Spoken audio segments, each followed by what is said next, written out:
अस्सलामुअलैकुम। आज हम नेक्स्ट चैप्टर स्टार्ट करेंगे फ़िज़िक्स का। हमने 16 चैप्टर पीछे कवर किया पिछले लेक्चर्स में। सेंडअप में जो पोर्शन आना है उस हवाले से हम चैप्टर 15 को कवर करेंगे। चैप्टर 15 का स्टार्ट है इलेक्ट्रोमैग्नेटिक इंडक्शन। हमने चैप्टर 14 में इलेक्ट्रोमैग्नेटिज्म डिस्कस किया था, चैप्टर 15 में है इलेक्ट्रोमैग्नेटिक इंडक्शन।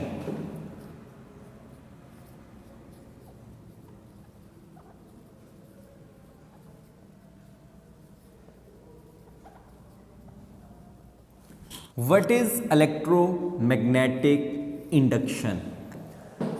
आपको याद होगा चैप्टर 14 में हमने एक कंसेप्ट लिया था कि जब करंट प्रोड्यूस होता है किसी कंडक्टर में, यानी कि चार्ज फ्लो करता है, फ्लो होने से, चार्ज के फ्लो होने से करंट बनता है, तो उस करंट कैरिंग कंडक्टर के सराउंडिंग में मैग्नेटिक इफ़ेक्ट्स पैदा हो जाते थे। उसके सराउंडिंग में मैग्नेटिक लाइंस ऑफ फोर्स हमने डिस्कस की थी, circular magnetic lines of force.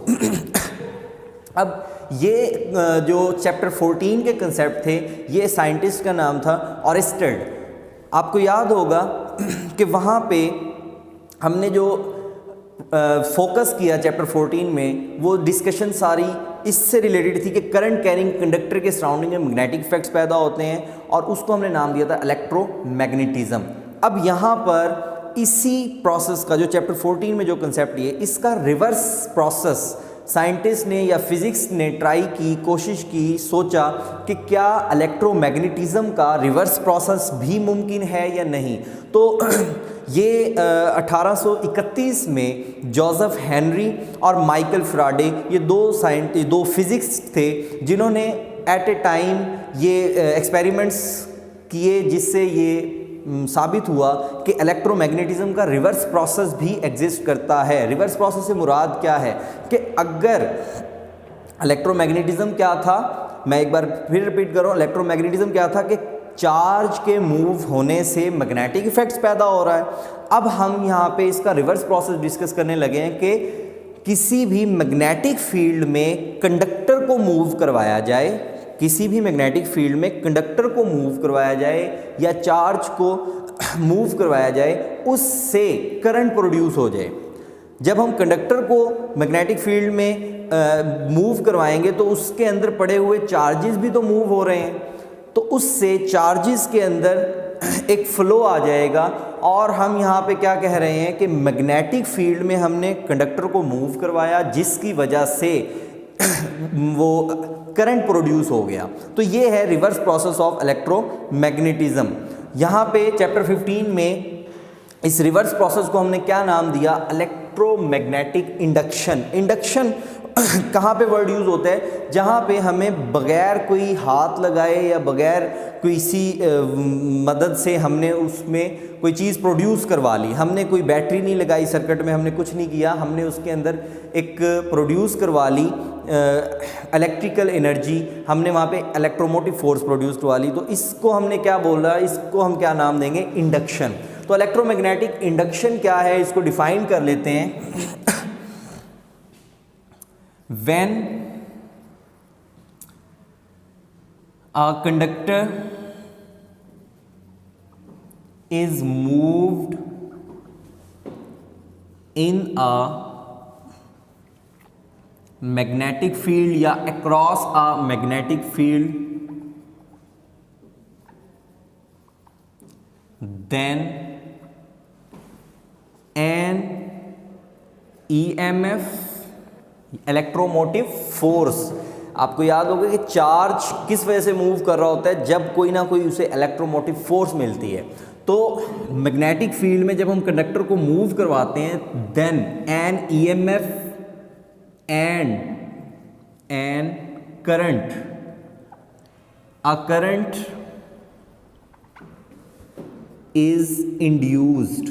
Induced का मतलब क्या होता है? प्रोड्यूस होना, पैदा होना। करंट क्या हो जाता है? इंड्यूस हो जाता है उसके अंदर बाय इंडक्शन मेथड। तो यहाँ पर इस फिनोमिना को, ये जो फिनोमिना एक्सपेरिमेंट्स में साइंटिस्ट ने, फिजिक्स ने देखा, इसको नाम दे दिया electromagnetic induction. When a conductor is moved in a magnetic field then an EMF and a current is induced in a circuit. This phenomena is known as electromagnetic induction. ये जो electromagnetic induction है, ये बहुत ही useful हमारे पास phenomena है। ये आपके practical life में हर जगह आपको देखने को मिलेगा। जो हमारी पावर जनरेटर्स में जो प्रोड्यूस होती हैं इलेक्ट्रिक एनर्जी, जो हम प्रोड्यूस करते हैं जनरेटर्स, अल्टरनेटिंग करंट जनरेटर जिस तरीके से हमने डिस्कस किया था, उसके अंदर ये यूज़ होती है इलेक्ट्रोमैग्नेटिक इंडक्शन। ये वाला फिनोमिना यूज़ होता है। हम ईएमएफ को इस फिनोमिना के ज़रिए यूज़ कर रहे होते हैं। ट्रांसफार्मर आपके प्रैक्टिकल यूज़ में है। ट्रांसफार्मर के अंदर ये इलेक्ट्रोमैग्नेटिक इंडक्शन वाला कंसेप्ट यूज़ हो रहा होता है। इसको मज़ीद डिस्कस करते हैं। एक्सपेरिमेंट क्या किया था हमने, ये जो इलेक्ट्रोमैग्नेटिक इंडक्शन का फिनोमिना ऑब्जर्व किया, उसके लिए एक एक्सपेरिमेंट किया फिज़िक्स ने। वो एक्सपेरिमेंट क्या था, हमने एक नॉर्थ और साउथ पोल के अंदर एक कंडक्टर को कंडक्टर को हमने रख दिया जिसमें से करंट गुजर सकता था। इस कंडक्टर में कोई बैटरी नहीं लगी हुई, सिर्फ यहाँ पर एक गैल्वानोमीटर लगा हुआ है जो हमें बताएगा कि इस कंडक्टर में करंट की डिटेक्शन का। गैल्वानोमीटर ने इसमें दौड़ने वाले करंट को बताना है। अभी इस कंडक्टर में कोई करंट नहीं है, कोई बैटरी नहीं है, कोई करंट नहीं है। हमने क्या किया, इस लूप को कह लें, इस लूप को हमने नॉर्थ और साउथ पोल के दरमियान में रखा। अब नॉर्थ से साउथ लाइंस निकल रही हैं, ये इस लूप में से गुजर रही हैं और दूसरी साइड से निकल रही हैं। मतलब कि इस लूप में से मैग्नेटिक फील्ड चेंज हो रहा है। अब यहाँ पर ये इस वक्त दो लाइनें इसमें से गुजर रही हैं, बाकी लाइनें लूप से बाहर गुजर रही हैं।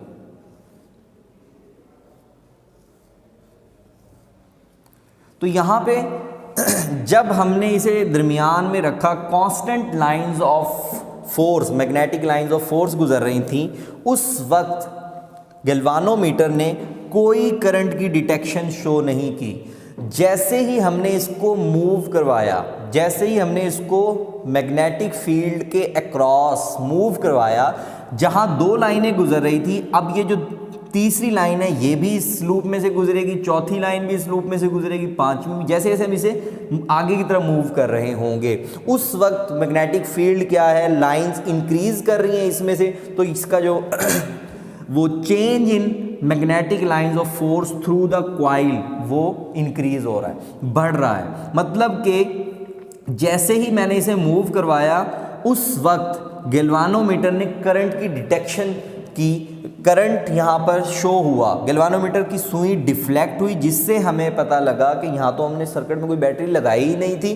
तो जैसे ही इसे मैग्नेटिक फील्ड में मूव करवाया, करंट यहाँ पर शो हो रहा है। जैसे ही ये रोक दिया गया, कांस्टेंट फील्ड गुजर रहा था। जब ये रुका हुआ होगा तो कांस्टेंट फील्ड गुजरेगा, कांस्टेंट लाइन है, उस वक्त करंट शो नहीं होगा। ये वाला यहाँ पर इस एक्सपेरिमेंट से कंक्लूजन क्या निकलता है कि due to the changing magnetic field, electromagnetic induction का फिनोमिना कब सामने आएगा, कब हमें एक्सपीरियंस होगा, जब हम चेंज इन मैग्नेटिक फील्ड करवाएंगे। कांस्टेंट मैग्नेटिक फील्ड से नहीं हो सकता, कांस्टेंट मैग्नेटिक फील्ड से करंट की डिटेक्शन नहीं हुई। तो यहाँ पर करंट बना कैसे, जैसे ही यहाँ पर कोई प्लस चार्ज था, जब हमने इसे मूव करवाया, इस पर एक फोर्स लगी, मैग्नेटिक फोर्स लगी, जिसने इसे मूव करने पर मजबूर किया और फिर ये पूरे सर्किट में से घूम पड़ा। पूरे सर्किट में कैसे ये घूमता है, करंट कैसे बन रहा होता है, उसको हम अगले लॉन्ग टॉपिक में पढ़ेंगे।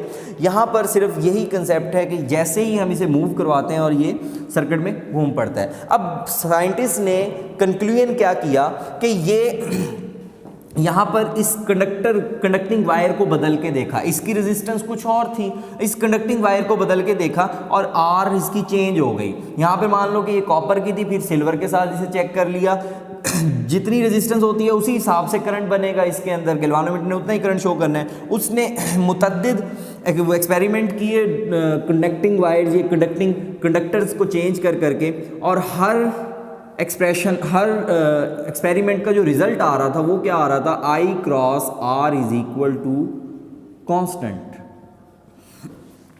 सर्किट में बनने वाला करंट I, सर्किट में बनने वाला करंट I और उस कंडक्टर की रेजिस्टेंस, दोनों का प्रोडक्ट एक कांस्टेंट आ रहा था, जिससे उसने क्या कंक्लूड किया कि ये कांस्टेंट क्या हो सकता है, इसने उसे कंक्लूड किया ये वही इलेक्ट्रोमोटिव फोर्स हो सकती है। जैसे कि ओहम्स लॉ में हमें याद है कि V is equal to IR होता था, ये बैटरी हम खुद लगाते थे, ये बैटरी ही तो करंट को प्रोड्यूस करवाती थी अक्रॉस रेजिस्टेंस R। तो उसने बोला कि यहाँ पे अगर I क्रॉस R बार बार कांस्टेंट आ रहा है, इट्स मीन यहाँ पर जो इसको मूव करवा रहा है वो एक कांस्टेंट है। वो कौन सी चीज़ हो सकती है, वो वोल्टेज हो सकती है। उस वोल्टेज को उसने क्या नाम दिया, EMF, इलेक्ट्रोमोटिव फोर्स, जो सबब बन रहा है करंट को मूव करवाने का, इस सर्किट में चार्ज को फ्लो करवाने का सबब कौन है, ये इलेक्ट्रोमोटिव फोर्स। तो ये EMF प्रोड्यूस हो रही है यहाँ पे। I क्रॉस R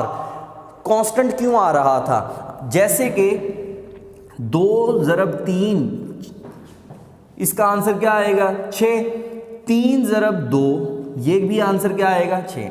इसको पहली क्वांटिटी कह लें, इसको दूसरी क्वांटिटी कह लें। पहली क्वांटिटी 2 है, दूसरी क्वांटिटी 3 है, आंसर क्या आ रहा है, कांस्टेंट 6 आ रहा है। और उसके बाद फिर हम पहली क्वांटिटी को बढ़ा दें, दूसरी क्या हो जाएगी, ऑटोमेटिकली कम हो जाएगी, और उसका आंसर क्या आएगा 6। अगर ये इन्वर्सली प्रोपोर्शनल हुई A और B क्वांटिटी, तो सेम एज यहाँ पे I और R आपको पता है इन्वर्सली प्रोपोर्शनल होते हैं, तो इनका जो प्रोडक्ट है वो कांस्टेंट ही आना है।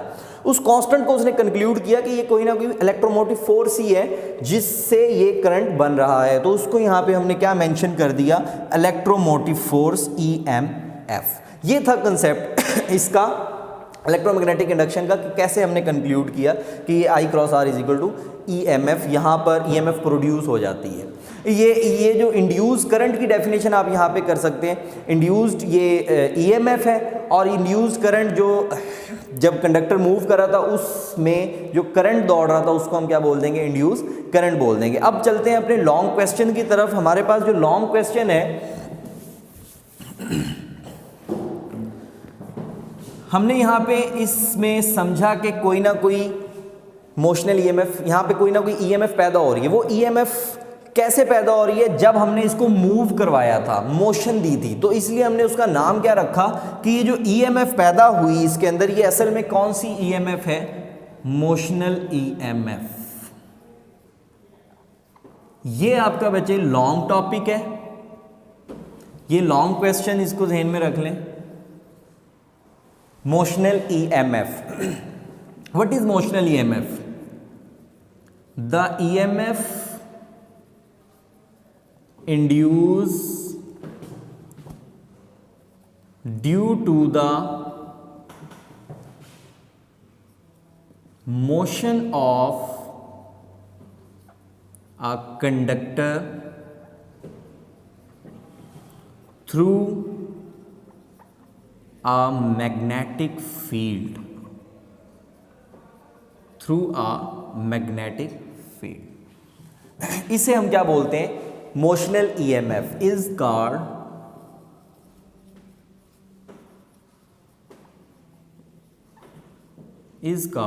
Motional EMF। मोशनल EMF को, इसका जो एक्सप्रेशन है वो एक्सप्रेशन क्या होता है, E is equal to minus VBL sine theta. इस एक्सप्रेशन को आपने क्या करना है, ड्राइव करना है। लॉन्ग क्वेश्चन की जो रिक्वायरमेंट है वो क्या है, इसकी डेरिवेशन है। शॉर्ट क्वेश्चन आ जाए, मोशनल EMF आपने डेफिनेशन लिखनी है और एक्सप्रेशन लिखना है। डेरिवेशन डेफिनेशन और एक्सप्रेशन, और उसके बाद डेरिवेशन लॉन्ग क्वेश्चन में इंक्लूड होगी। लॉन्ग क्वेश्चन के हिसाब से अगर हम इसको ऑब्जर्व करें और इसको समझें तो उसकी रिक्वायरमेंट्स देखते हैं। यहां पे कंसीडर कर लें एक रेल है, यहां पे इस रेल के ऊपर एक कंडक्टर हमने रखा हुआ है।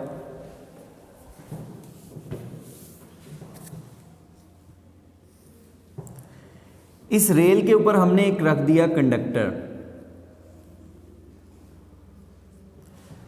ये भी कंडक्टर है, रेल्स भी कंडक्टिंग है, और ये जो कंडक्टर हमने रखा ये भी कॉपर का है। यहाँ पर एक कनेक्ट कर दिया गैल्वानोमीटर।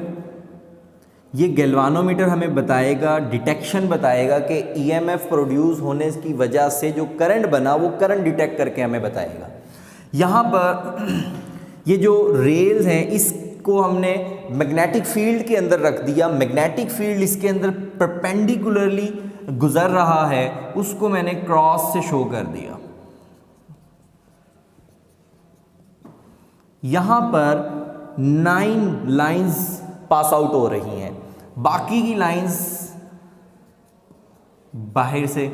ये जो जितने हिस्से में कंडक्टर रखा है हमने, इसको मैं नाम दे देता हूं, मेंशन कर देता हूं A B C D। ये क्या बन गया हमारे पास? एक लूप बन गया। ये क्या बन गया? एक मुकम्मल लूप बन गया।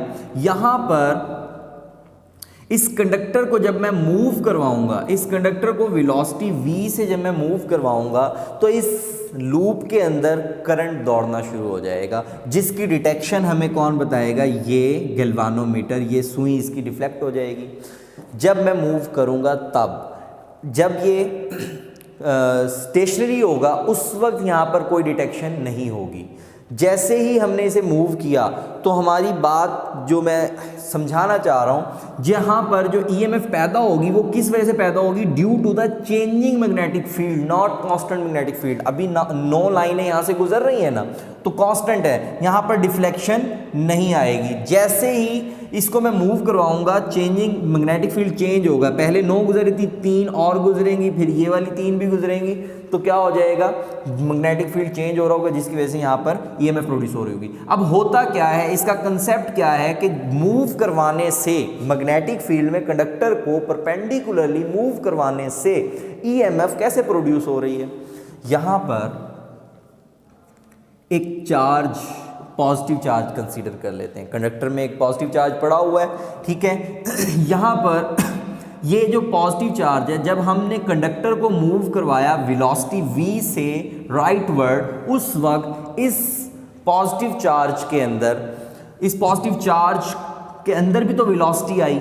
जैसे जैसे कंडक्टर मूव कर रहा है वैसे वैसे ये चार्ज भी इस डायरेक्शन में मूव कर रहा है। इस चार्ज का वेलोसिटी वेक्टर भी इसी डायरेक्शन में है। तो जब इसका वेलोसिटी वेक्टर इस डायरेक्शन में है और मैग्नेटिक फील्ड इनवर्ड जा रहा है, तो इस पर एक फोर्स लगेगी अपवर्ड, इस पर एक फोर्स लगेगी अपवर्ड डायरेक्शन में, जिसको हम बोलेंगे FB, मैग्नेटिक फोर्स। ये कैसे लगी? चैप्टर 14 का कंसेप्ट आपको याद होगा, उसको थोड़ा सा रिकॉल करें। चैप्टर 14 में हमने एक एक्सप्रेशन पढ़ा था, FB = QV क्रॉस B। अगर किसी नॉर्थ और साउथ पोल में, किसी नॉर्थ और साउथ पोल में ये मैग्नेटिक फील्ड जा रहा है, इसमें कोई चार्ज एंटर हो 90 एंगल पर, इसका वेलोसिटी वेक्टर कैसे है? इस डायरेक्शन में है, नॉर्थ से साउथ डायरेक्शन फील्ड की उस तरफ है, बी की डायरेक्शन। तो ये मैग्नेटिक फील्ड में 90 एंगल पर एंटर हो रहा है, तो इस 90 एंगल पर एंटर होने वाले चार्ज पर एक फोर्स लगती है, जिसे हमने बोला था मैग्नेटिक फोर्स। ये पॉजिटिव चार्ज होगा तो इसको अपवर्ड डिफ्लेक्ट कर देगी। अगर यहाँ पर नेगेटिव चार्ज होता तो ये इसको क्या कर देती? डाउनवर्ड डिफ्लेक्ट कर देती। यहाँ पे एक दूसरी डायग्राम कंसीडर कर लें, नॉर्थ से साउथ ये फील्ड जा रहा है, ये मैग्नेटिक फील्ड, और यहाँ पे एक नेगेटिव चार्ज अगर एंटर हो रहा है, वेलोसिटी वेक्टर और बी के दरमियान में एंगल क्या है? 90 है। तो ये जो माइनस चार्ज है ये किस तरफ? डाउनवर्ड डिफ्लेक्ट हो जाता है। ये वाला कंसेप्ट हम चैप्टर 14 में पढ़ के आए हैं। तो उसी के कंसेप्ट के मुताबिक जो पॉजिटिव चार्ज है उस पर अपवर्ड मैग्नेटिक फोर्स लगेगी, और यहाँ पर ये पॉजिटिव चार्ज क्या है? इकट्ठे होना शुरू हो जाएंगे। जैसे जैसे हम इसे मूव करवाएंगे, हमारा मकसद है मोशन ईएमएफ को प्रोड्यूस करना, हम इसे मूव करवाए जा रहे हैं, जिसकी वजह से ये चार्ज ऊपर यहाँ पर इकट्ठा होना शुरू हो रहा है, ये पॉजिटिव चार्ज इधर इकट्ठा हो रहा है, और फिर यहाँ पर जो नेगेटिव चार्ज पड़ा हुआ था, यहाँ पे कंसीडर करें कि एक चार्ज नेगेटिव भी पड़ा हुआ था। कंडक्टर में पॉजिटिव चार्जेस भी है, नेगेटिव चार्ज भी है। नेगेटिव चार्ज, अब जब पॉजिटिव को इधर, जब हमने कंडक्टर को मूव करवाया मैग्नेटिक फील्ड में, तो चार्ज भी मूव हुआ और इस पर मैग्नेटिक फोर्स लगी अपवर्ड। अपवर्ड क्यों लगी? Right hand rule. हम velocity v cross b, velocity को वेक्टर b की डायरेक्शन में घुमाएं, वेक्टर इनवर्ड जा रहा है, क्रॉस क्या शो कर रहा है? वेक्टर इनवर्ड जा रहा है। इसे इस तरीके से देख लें आप, ये वेलोसिटी वेक्टर चार्ज का और ये मैग्नेटिक फील्ड, ये magnetic field inward, velocity vector. तो हम v क्रॉस b कैलकुलेट करें, v क्रॉस b कैलकुलेट करें तो डायरेक्शन क्या आएगी? अपवर्ड। तो यहाँ पर पॉजिटिव चार्ज पे अपवर्ड डायरेक्शन में फोर्स लगेगी और ये यहाँ इकट्ठे होना शुरू हो जाएंगे बी पॉइंट पर। जब ये बी पॉइंट पर इकट्ठे होना शुरू हो जाएंगे, उस वक्त मज़ीद आने वाले चार्जेस को, पॉजिटिव चार्ज मज़ीद जाना चाह रहे हैं, पहले से इकट्ठे हो गए हैं, जब ये ज़्यादा सारे चार्ज मज़ीद आने वाले चार्ज पे क्या करेंगे? रिपल्शन की फोर्स लगाएंगे। इसको हम क्या बोलते हैं? Electric force. इस पर क्या लगाएंगे? रिपल्शन की फोर्स लगाएंगे, क्योंकि यहाँ पर ज़्यादा पॉजिटिव चार्ज है, यहाँ पर एक चार्ज ऊपर की तरफ जाना चाह रहा है, उस पर रिपल्शन, और ये बराबर हो जाएंगी फोर्सेस। ये फोर्सेस क्या हो जाएंगी? बराबर हो जाएंगी। अब यहाँ पर जो नेगेटिव चार्ज है, इस नेगेटिव चार्ज के ऊपर भी यही होगा। जो मैग्नेटिक फोर्स है, नेगेटिव चार्ज डाउनवर्ड डिफ्लेक्ट होता है, तो नेगेटिव चार्ज जब हम मैग्नेटिक फील्ड में नेगेटिव चार्ज को मूव करवा रहे हैं 90 एंगल पर, तो उस वक्त यहाँ पर ये डाउनवर्ड इकट्ठे होना शुरू हो जाएंगे और ये जो चार्ज हैं ये कहाँ पे इकट्ठे होना शुरू हो जाते हैं? यहाँ पर इकट्ठे होना शुरू हो जाते हैं। और इसी तरीके से रिपल्शन, ये ज़्यादा इकट्ठे हुए हुए चार्ज इस नेगेटिव चार्ज को क्या करेंगे? ऊपर की तरफ क्या करेंगे? रिपेल करेंगे। ये क्या है? Electric force. ठीक है। अब यहाँ पे हुआ क्या? बी पॉइंट पर पॉजिटिव चार्ज इकट्ठे हो गए, ये हो गया हाई पोटेंशियल, और यहां पर ये जो ए पॉइंट है, यहां पर नेगेटिव चार्जेस इकट्ठे हो गए, यहां पर क्या हो गया? Low potential. ये हाई पोटेंशियल और ये लो। जहां पे नेगेटिव चार्जेस होते हैं, नेगेटिव टर्मिनल को हम क्या बोलते हैं? हाई, और सॉरी पॉजिटिव टर्मिनल्स को हम क्या बोलते हैं? हाई, और नेगेटिव को क्या बोलते हैं? लो। तो इस तरीके से ये हाई और लो पोटेंशियल यहां पर क्रिएट हो जाता है। अब फौरन क्या होना शुरू हो जाएगा? हाई से लो की तरफ, हाई से लो चार्ज कहां से कहां फ्लो करता है? कन्वेंशनल करंट की बात करें अगर हम, तो हाई से लो की तरफ, पॉजिटिव से नेगेटिव की तरफ चार्ज फ्लो करना शुरू हो जाएगा। इसी को तो हम करंट बोलते हैं। Flow of charges per unit time is called current. ये करंट इस तरीके से मूव करना शुरू कर देगा। अगर इलेक्ट्रॉनिक करंट की बात करें, इलेक्ट्रॉन इधर इकट्ठा हुआ था, इलेक्ट्रॉन लो टर्मिनल से हाई की तरफ जाता होता है, तो लो से हाई की तरफ। आपकी बुक में जो डिस्कशन है वो सिर्फ पॉजिटिव चार्ज की है और कन्वेंशनल करंट की है, तो यहाँ पे आप बुक वाला कर लें, लेकिन इसको समझ लें कि इलेक्ट्रॉनिक करंट इधर से इधर, और असल में तो इलेक्ट्रॉन ही मूव कर रहा होता है। इलेक्ट्रॉनिक करंट इधर से इधर जाएगा और कन्वेंशनल करंट इधर से इधर मूव कर रहा होता है। अब यहाँ पर हम एक्सप्रेशन निकालेंगे कि ये जो मोशनल ईएमएफ पैदा हुई है यहाँ पर ए और बी के दरमियान में, ये जो हाई पोटेंशियल और लो पोटेंशियल पैदा हुआ, पोटेंशियल डिफरेंस क्रिएट हुआ, यही तो ईएमएफ है, इलेक्ट्रोमोटिव फोर्स, जो मजबूर कर रहा है चार्ज को मूव करने पे। तो इसका एक्सप्रेशन हम निकालते हैं डेरिवेशन में। ये आपने डायग्राम की स्टेटमेंट और डायग्राम के बारे में वर्डिंग्स लिख के अपने स्टेप्स लिखने हैं। स्टेप्स हमारे पास कौन से आएंगे? हमारे पास मैग्नेटिक फोर्स लगी, ये जो 14वें चैप्टर वाले कंसेप्ट के मुताबिक हमने एक्सप्रेशन यूज किया है, F B is equal to Q V cross B. यहां से मैक्सिमम फोर्स कब लगेगी? क्रॉस प्रोडक्ट है तो 90 पर मैक्सिमम फोर्स लगेगी, Q V B sine 90 degree, और ये मैक्सिमम फोर्स का एक्सप्रेशन आ जाएगा Q V B. F B is equal to Q V B. यहां पर दूसरी जो एक्सप्रेशन हम निकालेंगे वो क्या है?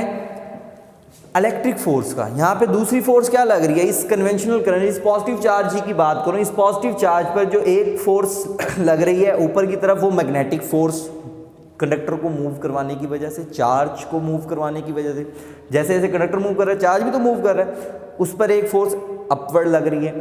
फिर मैंने ये रीज़न बताई कि इलेक्ट्रिक फोर्स, ये वाले चार्जेस को रिपेल करते हैं और ये नीचे की तरफ इलेक्ट्रिक फोर्स लगेगी। हम उस इलेक्ट्रिक फोर्स का एक्सप्रेशन निकाल लेते हैं। वो क्या आता है, हमें याद है QE इलेक्ट्रिक फोर्स ये आपने 12वें चैप्टर में पढ़ा था। E is equal to force पर यूनिट टेस्ट चार्ज। तो हम यहाँ से फोर्स निकालें तो क्या आएगी, QE के इक्वल आ जाएगी। ये आपने 12वें चैप्टर में पढ़ा था। इस एक्सप्रेशन को हम यहाँ पे लिख लेते हैं। इन दोनों फोर्सेस को हम यहाँ पे देखें कि ये फौरन जैसे ही ये हम मूव करवा रहे होते हैं, ये सब कुछ एक साथ हो रहा होता है और ये दोनों फोर्सेस एक दूसरे को बैलेंस कर लेती हैं, इक्विलिब्रियम स्टेट। अब फिर ये स्लो स्लो जा रही होती है इक्विलिब्रियम स्टेट आ जाती है। हम यहाँ पे इनको कंपेयर कर लेंगे।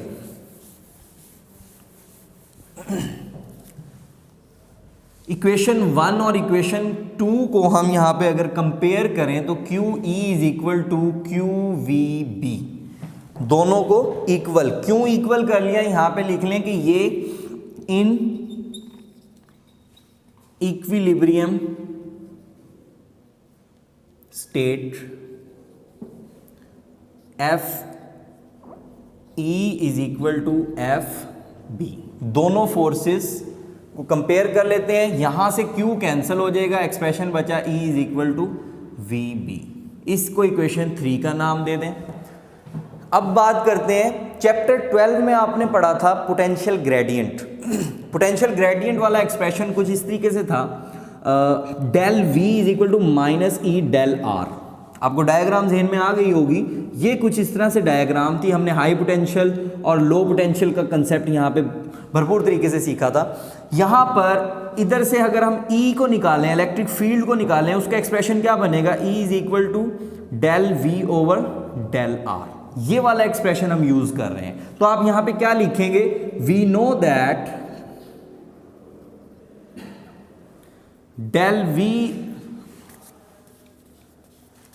डायरेक्ट ये वाला एक्सप्रेशन यूज कर लें, E is equal to minus del V over del R। ये डेल R क्या था, ये स्मॉल जो सेपरेशन थी डेल R। हमारे केस में क्या है, यहाँ पर हाई पोटेंशियल बन रहा है, यहाँ पे लो पोटेंशियल बन रहा है। ये जो कंडक्टर की लेंथ है, ये जो कंडक्टर की लेंथ है L, ये है सेपरेशन। यहाँ पर डेल R थी, यहाँ पर सेपरेशन क्या है L। इन दो पॉइंट्स A और B में, B हाई पोटेंशियल और A लो पोटेंशियल। अब यहाँ पर डेल R की बजाय मैं क्या लिख देता हूँ, del V over del R की बजाय मैं क्या लिख देता हूँ L। ये जो इक्वेशन बन जाएगी 4 बन जाएगी। अब यहां पर या इसे इस तरीके से लिख लें, E is equal to minus del V over L। ये इक्वेशन 4, ये इक्वेशन 3। अब इक्वेशन 3 और इक्वेशन 4 को कंपेयर कर लें। Compare equation 3 and equation 4। यहां पर एक्सप्रेशन बनेगा आपके पास VB is equal to minus del V over L।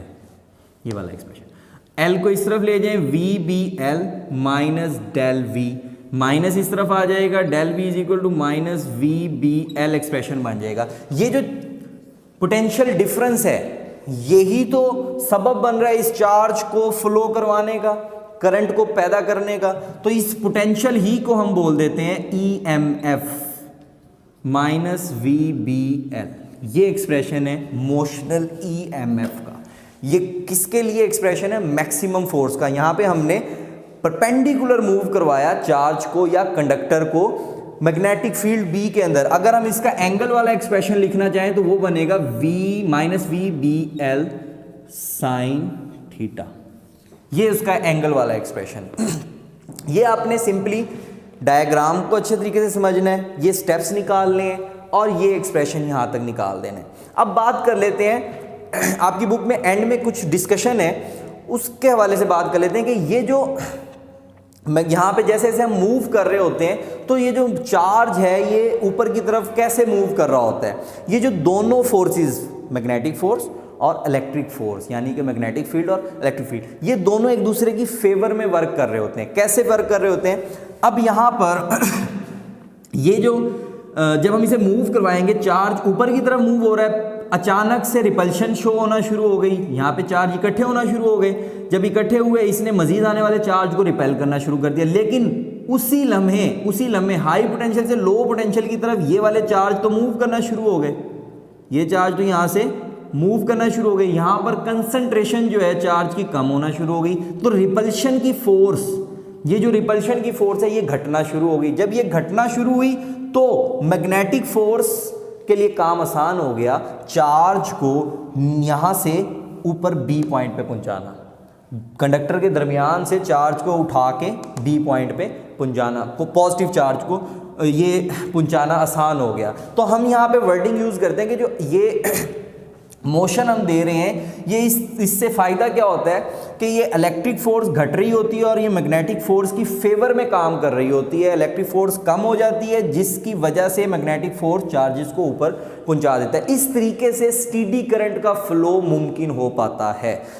ये बी से चार्जेस सारे पहुंच गए ए पे, अब ए पे आ गए, हम इसे मोशन को बरकरार रखना है, हमने इसे मूव करवाए रखना है, तभी यहाँ पे करंट पैदा होगा, डिटेक्शन होगी। जैसे जैसे ये मूव होता रहेगा, अब ये सारे चार्जेस ए पर पहुँच गए, मैग्नेटिक फोर्स अपना काम करती रहेगी कि उस चार्जेस को ए से उठा के बी पर पहुँचाए रखेगी। कन्वेंशनल करंट की बात करें तो वो यहाँ से उठा के अपवर्ड डायरेक्शन में उसे मूव करवाती रहेगी। इलेक्ट्रॉनिक करंट की बात करें तो वो इलेक्ट्रॉनिक करंट नीचे की तरफ आएगा और इलेक्ट्रॉनिक करंट इधर से इधर मूव कर रहा होगा। तो ये था हमारे पास ये कंसेप्ट के स्टीडी करंट कैसे फ्लो कर रहा होता है। ये आपकी बुक में पैराग्राफ एंड में लिखा हुआ है, उसको आपने अच्छे तरीके से समझना है। और वो कंसेप्चुअल डिस्कशन है कि कैसे how a steady current can be possible in this circuit.